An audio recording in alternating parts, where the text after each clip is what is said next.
आपने सुना होगा ना कि इस साल का जो इंटरनेशनल बुकर प्राइज है वो एक्चुअली एक हिंदी उपन्यास यानी कि हिंदी नॉवल को मिला है, जो कि ऐसा पहली बार हुआ है। और आज हम इसी हिंदी नॉवल की बात करने वाले हैं। हाय हेलो नमस्ते, my name is RJ Manjula. Welcome to my YouTube channel. और इस चैनल पर हम हिंदी, इंग्लिश, पोइट्री, किताबें, किसी भी तरह की बुक्स, नॉवेल्स की बातें करते हैं। तो अगर आपने अभी तक इस चैनल को सब्सक्राइब नहीं किया है then please make sure you subscribe to my channel and also press the notification bell. तो चलिए बात करते हैं रेत समाधि की, जिसे लिखा है गीतांजलि श्री ने। और जैसा कि मैंने आपको बताया था कि ये पहली हिंदी नॉवल है which is written in Hindi जिसने इंटरनेशनल बुकर प्राइज जीता है। इसका जो इंग्लिश ट्रांसलेशन है वो डेजी रॉकवेल ने किया है और इसका इंग्लिश टाइटल जो है उसका नाम है टूम ऑफ सैंड। और आपको बता दूं कि मैंने ऑफ कोर्स इसे हिंदी में पढ़ा है। तो अगर मैं इसकी कहानी की बात करूं तो बहुत ही ब्यूटीफुल, बहुत ही हार्ट टचिंग स्टोरी है। ये कहानी है एक बूढ़ी महिला की, आप कह सकते हैं कि एन ओल्ड विडो, जो कि अपने पति की डेथ के बाद ना बिल्कुल बिस्तर से उठना नहीं चाहती है। वो जो होता है ना कि जीने की इच्छा खत्म हो जाती है उनकी, वो हर वक्त जो है अपने बिस्तर पे पड़ी रहती हैं, सामने की तरफ दीवार करके, दुनिया की तरफ पीठ करके। पूरा परिवार उन्हें उठाने की लाख कोशिशें करता है, लाख बहाने बनाता है, लेकिन वो फिर भी बिल्कुल नहीं उठती हैं, as if that she doesn't want to live any more. फिर कुछ ऐसा होता है कि ये जो वृद्ध महिला है, इनका नाम है अम्मा, क्योंकि पूरा परिवार इन्हें अम्मा कहकर बुलाता है, ये अपने बेटे के घर से अपनी बेटी के घर पे शिफ्ट हो जाती हैं।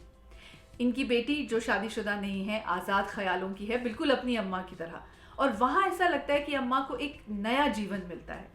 वो उनमें एक जीने की इच्छा पनप जाती है। वो बहुत as if she wants to live her life again.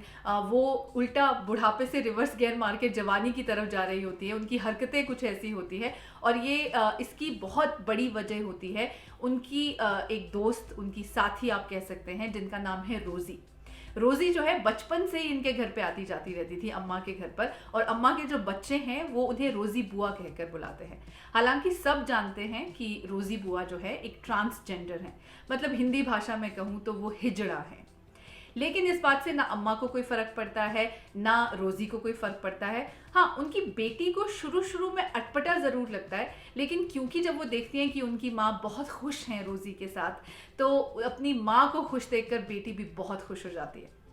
लेकिन फिर एक दिन अचानक ये जो रोज़ी है ना, ये गायब हो जाती है और पता चलता है कि इनकी मौत हो चुकी है।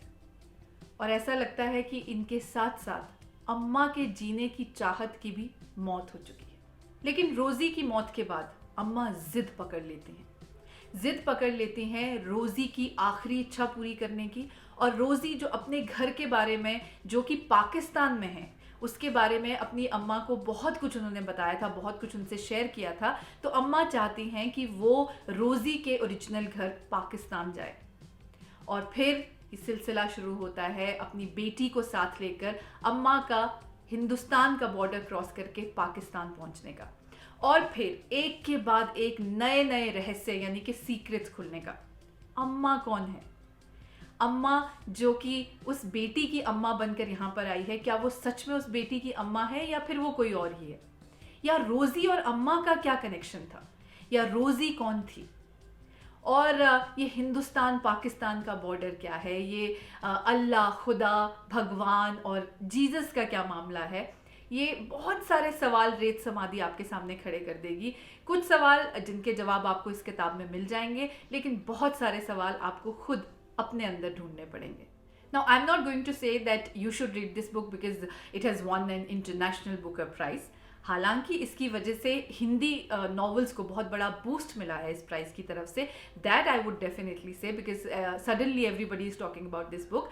But I would recommend this book to you because this book is full of life. Ret Samadhi ना अपने नाम की तरह है। ये कहानी है मुट्ठी से रेत की तरह फिसलती जिंदगी की। ये कहानी है रेत के टीलों जैसे रिश्तों की जो एक ही आंधी में ढह जाते हैं। ये कहानी है रेत पे चलते उन कदमों की जिनके निशान आप चाहकर भी ढूंढ नहीं सकते। और गीतांजलि श्री जो हैं इस नॉवल की राइटर, वो बहुत अलग है उनका राइटिंग स्टाइल। ऑफ कोर्स आपको कुछ दिक्कतें आ सकती हैं अगर आपको बहुत शुद्ध हिंदी पढ़ने की आदत नहीं है, but then you can always use Google dictionary और dictionary, Hindi dictionary for such tough words. लेकिन ओवरऑल मैं कहूँगी ये किताब बहुत ही खूबसूरत है। Now I am going to read my favourite lines from this book, जो कि है ट्रांसजेंडर के बारे में। मतलब आपने देखा होगा ना कि जब आप कोई फॉर्म भरते हैं, अगर इंग्लिश में भरते हैं तो लिखा होता है सेक्स के आगे मेल, फीमेल और अदर्स। हिंदी में लिखा होता है कि पुरुष, महिला, मतलब पुल्लिंग, स्त्रीलिंग या अन्य। तो ये अन्य क्या है, इसको गीतांजलि श्री बहुत ब्यूटिफुली डिस्क्राइब करती हैं। ललित कलाओं लोक संस्कृति में एक अलग जिस्म है, सीमाओं को पार करता। सीमा जहां पार होती है वहीं संगम होता है। आदमी औरत एक में एक, बिरजू महाराज और कथक, जयशंकर और सुंदरी, शंकर और पार्वती, इनके मिलन जादू रचते हैं अन्य बनकर, अन्य को अपना बनाकर। गांधी और ताना पालथी में बैठकर सीमा लांघते हैं। लच्छू चाचा रसोई लगा के सब दिल जीतते हैं। The first half of this story might take a little more time to understand, क्योंकि गीतांजलि श्री का राइटिंग स्टाइल धीरे धीरे आप पर ग्रो करता है।